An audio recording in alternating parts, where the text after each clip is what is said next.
Olá, se você está nessa jornada dos concursos públicos, talvez com o edital de Cotiporã aí na sua mesa e o marca-texto na mão, esta análise foi feita para você. Hoje a gente vai dissecar a lei orgânica do município, mas assim, não como um manual chato, vamos tratar essa lei como o que ela realmente é. O livro de regras da sua futura carreira. Nossa missão é mergulhar fundo nos artigos 90 a 104, que definem a vida de um servidor municipal. Exato, e o objetivo aqui não é só decorar o que cada artigo diz, é entender a lógica por trás deles, né? Por que a regra é essa, o que isso significa no dia a dia. A gente vai conectar os pontos, mostrando como a lei de um município, como o Cotiporã, na verdade reflete os grandes princípios da Constituição Federal. E vamos analisar a versão atualizada do texto, que já inclui as mudanças da emenda de 2008, um ponto crucial para não cair em pegadinha. Perfeito. Então, vamos começar pela porta de entrada. O que, afinal de contas, define um servidor de Cotiporã e, mais importante, como se tornar um? Olha, a lei começa bem direta. O artigo 90 diz que servidores municipais são todos que recebem grana dos cofres públicos. Parece simples, né? Mas essa definição ampla já mostra que a responsabilidade é grande, não importa a função. Mas a verdadeira chave está no artigo 92, que define como essa porta se abre. A regra de ouro, o pilar de tudo, é a aprovação em concurso público de provas ou de provas e títulos. É o grande funil, mas esse mesmo artigo já abre uma exceção, os famosos cargos em comissão, que são de livre nomeação e exoneração. Na prática, essa não é a brecha para o jeitinho, para o apadrinhamento político que o concurso público tenta combater? Essa é a tensão que existe em toda a administração pública brasileira, sabe? O concurso, como você disse, é a ferramenta para garantir impessoalidade, mérito. É o sistema dizendo, olha, não importa quem você conhece, mas o que você sabe. O cargo em comissão, por outro lado, ele é pensado para funções de chefia, direção, assessoramento.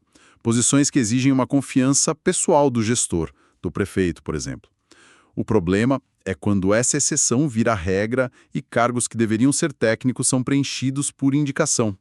A lei de Cotiporã, ao colocar o concurso como a regra principal, está super alinhada com o espírito da Constituição. A base da máquina pública tem que ser técnica e concursada. Faz sentido. E essa mesma lei se atualizou em 2008 para permitir que estrangeiros também possam prestar concurso, na forma da lei. É um sinal de modernização, né? Sem dúvida. Mostra a lei se adaptando a um mundo mais globalizado. Para quem estuda, o ponto central é este. O seu objetivo é o cargo de provimento efetivo, aquele conquistado com o seu esforço no concurso. E é ele que te leva ao próximo passo que a gente vai discutir. A tão sonhada estabilidade. Certo. A pessoa ralou, passou no concurso, tomou posse. Agora começa uma nova fase que eu chamaria de a corda bamba da estabilidade. É quase como um período de experiência de 3 anos, onde qualquer erro pode ser fatal. Vamos ver como a lei de Cotiporã desenha esse caminho. Corda bamba é uma ótima definição. O artigo 93 é um exemplo perfeito de como a legislação evolui. A redação original, mais antiga, falava em estabilidade após 2 anos de exercício. Mas isso mudou. A emenda de 2008 atualizou o texto para 3 anos de exercício. E por que essa mudança? De 2 para 3 anos. Foi uma decisão específica de Cotiporã para ser mais rigorosa com os servidores? Aí está uma lição de ouro para qualquer concurseiro. Leis municipais raramente inovam em temas estruturais como este. Elas correm para se alinhar à Constituição Federal. Essa mudança para 3 anos veio para adequar a lei municipal à Emenda Constitucional 19 de 1998. Então, na dúvida, pense, o que a Constituição diz sobre isso? A resposta para Cotiporã foi simplesmente copiar o padrão federal. A grande sacada é entender que a lei local está sempre dançando conforme a música que toca em Brasília. Entendi. Então, depois desses 3 anos de, digamos, bom comportamento, o servidor está blindado, a estabilidade é um escudo intransponível. De jeito nenhum. E o artigo 94 deixa isso bem claro. A estabilidade não é um direito a não fazer nada ou a fazer um trabalho ruim, né? A lei prevê, sim, a perda do cargo para o servidor estável. Originalmente eram 2 hipóteses: uma sentença judicial definitiva ou um processo administrativo com ampla defesa. Mas a emenda de 2008 adicionou uma terceira via, certo? E que parece bem mais subjetiva. Exatamente. A lei passou a prever a perda do cargo mediante o procedimento de avaliação periódica de desempenho. Isso foi uma revolução na administração pública. Mas espere aí. Essa avaliação de desempenho, na teoria, é ótima. Mas na prática, ela não pode virar uma ferramenta de perseguição? Se um chefe não vai com a cara de um servidor estável, ele não pode simplesmente reprová-lo numa avaliação cheia de critérios subjetivos e demiti-lo. Essa é a preocupação mais legítima e o maior desafio na implementação dessas avaliações. A lei, para se proteger disso, exige que essa avaliação seja feita na forma de lei complementar, assegurada ampla defesa. Isso significa que não pode ser de qualquer jeito. A lei complementar precisa definir critérios objetivos, metas claras, indicadores de produtividade, e a ampla defesa garante que o servidor possa contestar cada ponto da avaliação, apresentar provas de seu desempenho, pedir reconsideração. Não é uma decisão que o chefe toma sozinho numa sala fechada. Então a estabilidade deixou de ser um direito adquirido e virou uma meta a ser renovada. Exato. Na prática, essa avaliação significa que o servidor está sob análise constante. A estabilidade hoje não é um escudo, é um contrato de performance que precisa ser validado.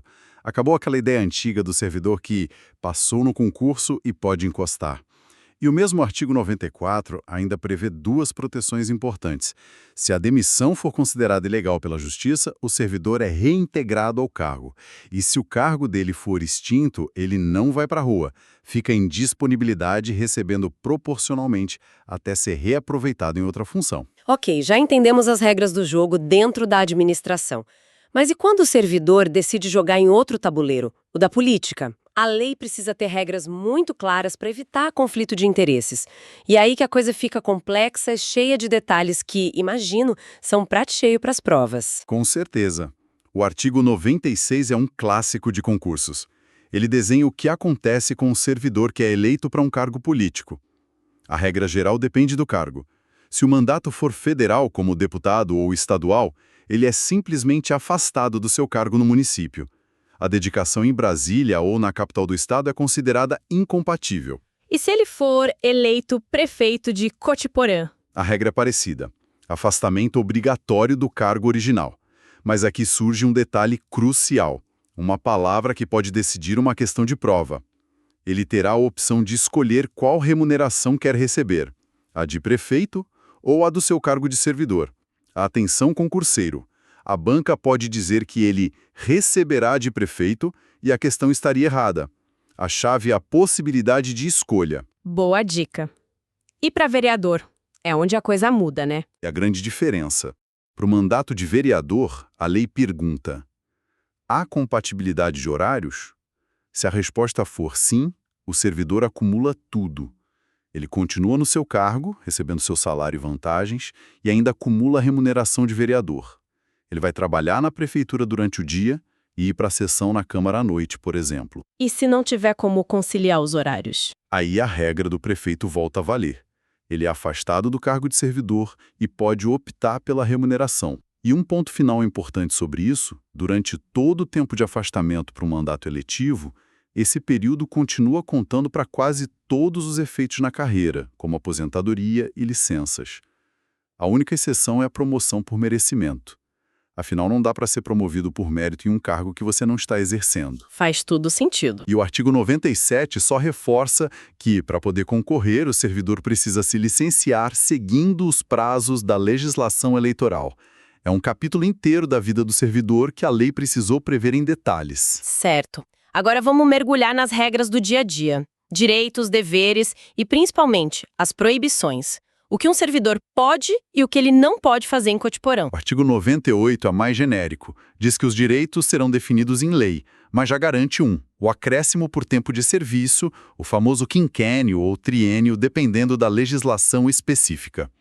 O filé das proibições, o que realmente pega em prova, está no artigo 99. Vamos passar por elas. A primeira parece ser uma trava de gasto, certo? Diz que a remuneração de cargos parecidos no Legislativo, na Câmara de Vereadores, não pode ser maior que os pagos pelo Executivo à Prefeitura. Exatamente.